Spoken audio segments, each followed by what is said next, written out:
Bonjour à tous, on se retrouve aujourd'hui sur ma chaîne pour un super tour automatique. Vous allez voir, il est vraiment génial, j'adore la méthode, c'est vraiment excellent.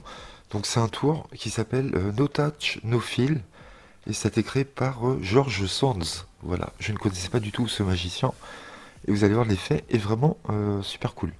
Donc tout d'abord, vous aurez besoin d'un jeu de 52 cartes. Vous ne toucherez pas du tout au jeu, vous dites ça à votre spectateur, vous dites allez-y, prenez les cartes en main et veuillez mélanger. Donc le spectateur mélange les cartes. Vous êtes face à votre spectateur pour le moment. Vous ne touchez pas aux cartes. Et là, vous lui dites, allez-y, prenez les cartes en main, et vous allez distribuer les cartes une à une, face cachée, une à une, comme ça, les unes sur les autres, d'accord? Vous laissez faire votre spectateur, et vous attendez qu'il soit arrivé à 10 cartes. 4, 5, 6, 7, 8, 9, 10. Et arrivé à 10, vous lui dites qu'il peut s'arrêter quand il le désire, mais vous continuez à compter le nombre de cartes totales, d'accord? 11, 12, 13, 14, 15, d'accord? Imaginons, il s'arrête à 15. Tout de suite, vous vous retournez. Vous mémorisez bien ce nombre-là, 15, dans votre tête, ok?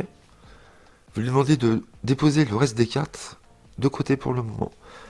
Vous lui demandez de récupérer ces cartes-là. Donc soit vous introduisez un dé à ce moment-là, parce qu'il va falloir que le spectateur choisisse un chiffre entre 1 et 10. Donc vous pouvez très bien prendre un dé. Donc là, il fera entre 1 et 6. Ou vous lui dites tout simplement, veuillez choisir un chiffre entre 1 et 10. Donc imaginons, il choisit 8. Vous lui dites de prendre les cartes qu'il vient de distribuer et de mémoriser la carte qui correspond à son chiffre choisi à l'instant. Donc il va devoir mémoriser la carte à la 8e position, sans inverser l'ordre des cartes. D'accord, vous lui dites bien ça. 3, 4, 5, 6, 7. Il regarde la 8e. Donc il va devoir mémoriser la carte et la position. Donc 4 de pique, 8e position. Ok. Vous lui demandez de la remettre à la même place. Ça c'est très important. Et d'égaliser les cartes. Vous avez le dos tourné. Vous ne savez pas du tout le nombre choisi entre 1 et 10, et vous ne savez pas la carte choisie, vous savez simplement le nombre total de cartes que vous avez compté auparavant, c'est-à-dire 15. Ensuite, vous lui demandez de reprendre le paquet que le spectateur avait mis de côté, d'accord? Le plus gros du paquet, et vous lui dites, voilà, vous allez distribuer sur la pile qu'il y a sur le tapis, le nombre de cartes qui correspond à votre chiffre choisi entre 1 et 10, d'accord? Donc le spectateur avait pensé au 8, donc il va distribuer 8 cartes sur la pile, ici, où il y a sa carte. 3, 4, 5, 6, 7, 8. Maintenant vous lui dites qu'il va devoir distribuer la première carte du dessus du paquet sur la table, donc vous lui dites allez-y.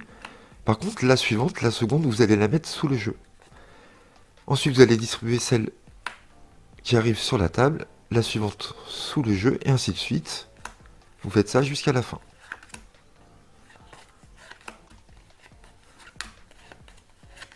Elle vous dit ok, c'est bon, j'ai fini. Vous lui demandez d'égaliser les cartes, et vous lui demandez de prendre des cartes qui viennent d'être distribuées et de les mettre sur le reste du paquet qui était de côté. Et là c'est génial parce qu'à ce moment-là vous allez pouvoir dire à votre spectateur que vous savez exactement où se trouve sa carte. Donc là à ce moment-là c'est assez fort parce que vous ne savez pas du tout le chiffre choisi entre 1 et 10, ni la carte choisie, d'accord? En plus le spectateur a mélangé les cartes au début. Donc pour retrouver la position exacte de la carte, vous allez voir, la méthode est vraiment incroyable. Rappelez-vous du nombre que vous aviez compté au tout début. Donc on avait compté 15, d'accord? Et ce que vous faites, vous allez diviser par 2 ce nombre, et ça va vous donner 7,5, d'accord? Il faudra qu'à chaque fois que vous fassiez cette opération, que vous tombiez sur un demi. Il ne faut pas tomber sur le nombre juste quand vous allez diviser par 2. Et ce que vous allez faire, vous allez rajouter 0,5 à ce que vous avez trouvé, 7,5, ce qui nous donne 8. Et donc on saura que la carte sera en position 8 à partir du dessus du jeu. Donc là, moi, dans ma tête, j'ai compté combien? 15. Donc là, je fais 15 divisé par 2, c'est égal à 7,5. Là, je rajoute 0,5. Je trouve 8. Je sais que sa carte est en 8e position. Et donc, vous faites la révélation que vous voulez, d'accord? Et donc, on va vérifier. 3, 4, 5, 6, 7. Non, bon, le 4 de pique. Et c'est bien ça. Donc, imaginons, on va le faire avec le nombre 16, parce que le nombre 16, il peut poser problème pour certains, mais vous allez voir ce qui se passe. Donc, vous dites au spectateur, allez-y, distribuez les cartes une à une. Vous comptez 10 cartes. 3, 4, 5, 6, 7, 8, 9, 10. À partir de ce moment-là, vous pouvez lui dire de s'arrêter quand elle le désire. Donc, 3, 4, 5, 6 à 16. Là, vous vous tournez immédiatement Vous lui dites de prendre les cartes qu'il vient de distribuer et de choisir un chiffre entre 1 et 10. Donc on va prendre 5 et de mémoriser la carte à partir du dessus du jeu qui correspond à son chiffre choisi. Donc 3, 4, 5, voilà. Donc il va mémoriser l'as de cœur. Ok. Il repose ses cartes comme ceci. Vous lui demandez de prendre le reste des cartes et de déposer par-dessus le nombre qu'il avait choisi entre 1 et 10. Donc il va déposer 5 cartes. 1, 2, 3, 4 et 5. Et donc on va faire le Done Under Shuffle. Vous lui demandez de déposer la carte, la première carte dessus. Ensuite en dessous, dessus, en dessous, et ainsi de suite. Et là vous savez que comme il a choisi 16, ben, sa carte sera en première position à partir du dessus du jeu automatiquement.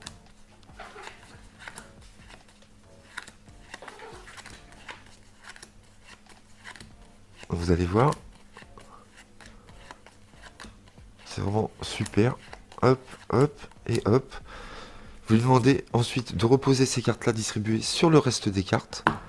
Et vous lui dites, voilà, je pense savoir exactement à quelle position est votre carte. Ou vous pouvez dire aussi, je pense savoir quelle est la valeur de votre carte. D'accord? C'est à vous de voir si vous voulez annoncer la position ou uniquement la valeur ou les deux. Hein, d'accord? Donc là, comment on a fait pour arriver à 1? Donc on avait 16 en tête. Donc vous faites 16 divisé par 2. Ça fait 8. Vous continuez. 8 divisé par 2, ça fait 4. Vous continuez. 4 divisé par 2, ça fait 2. Vous continuez. 2 divisé par 2, ça fait 1. Et 1 divisé par 2, ça fait 0,5. Là, vous rajoutez, comme je vous ai dit, 0,5 à 0,5, ça fait 1. Et vous savez que la carte sera en première position à partir du dessus du jeu. Vous avez vu, elle est arrivée toute seule. Voilà. Donc on se refait encore un dernier exemple vitesse éclair. Imaginons le spectateur choisit de distribuer.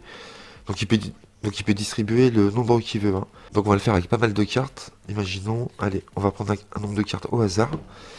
Imaginons le spectateur distribue 3, 4, 5, 6, 7, 8, 9, 10, 11, 12, 13, 14, 15, 16, 17, 18, 19, 20, 21, 22, 23. Donc là, à partir de ce moment-là, vous pouvez savoir à quelle position sera la carte. Hein, d'accord? Si on fait 23 divisé par 2, ça fait 11,5. D'accord? Et donc là, vous rajoutez 0,5. Vous saurez que la carte, automatiquement, quoi qu'il arrive, elle sera en 12e position. Et c'est ça qui est fort dans ce tour, c'est que vous savez la position de la carte, d'accord, dès le début du tour. Ça, c'est vraiment génial. Vous avez un tour d'avance, hein, d'accord? Donc on avait dit 12. Donc vous allez voir ce qui se passe. Hop.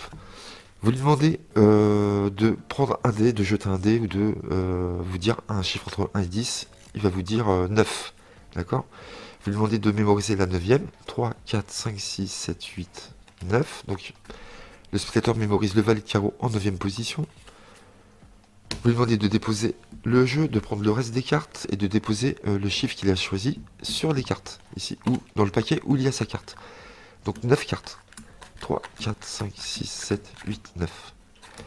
Il dépose ces cartes-là. Vous lui demandez de prendre le paquet où il a distribué ses cartes et on va faire le mélange sur la table en dessous. Et donc vous allez voir, la carte va se placer automatiquement à partir de ce moment-là en 12e position. Donc vous le savez dès le départ, hein, je vous répète, c'est assez incroyable.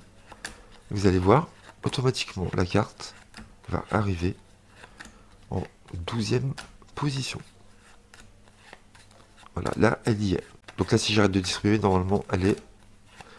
On pourrait voir qu'elle est tout de suite en 12e, mais je vais aller jusqu'à la fin. Voilà, tac, tac, tac.